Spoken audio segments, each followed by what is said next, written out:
আমি ক্রাইমজল রাইসা। আমার বাবা আনোয়ার হোসেন মাহবুব 23 নম্বর ওয়ার্ডের প্রথম যুগ্ম সাধারণ সম্পাদক ছিলেন। আমি আজকে আমার বাবা আমাকে 6 বছর বয়সে রেখে মারা যায় বলতে আমার বাবাকে আমার থেকে কেড়ে নেওয়া হয় 6 বছর বয়সে। যে স্কুলে বাবা আমাকে দিয়ে গেছে ওই স্কুল থেকে বেরোইছি, কিন্তু আমি আমার বাবাকে পাই নাই।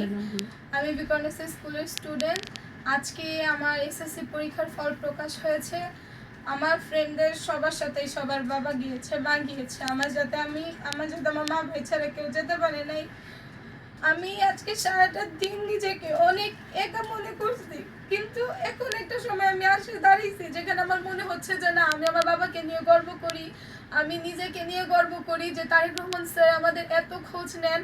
তার থেকে পাওয়া এই ফুলটা সামান্য ফুল না, সবার কাছে এটা ফুল হতে পারে, আমার কাছে এটা আমার জীবনের সবচেয়ে মূল্যবান একটা সম্পদ। হয়তো এই জিনিসটাকে কখনো আমি কোনোদিনও নষ্ট হইতে দিব। Thank you sir.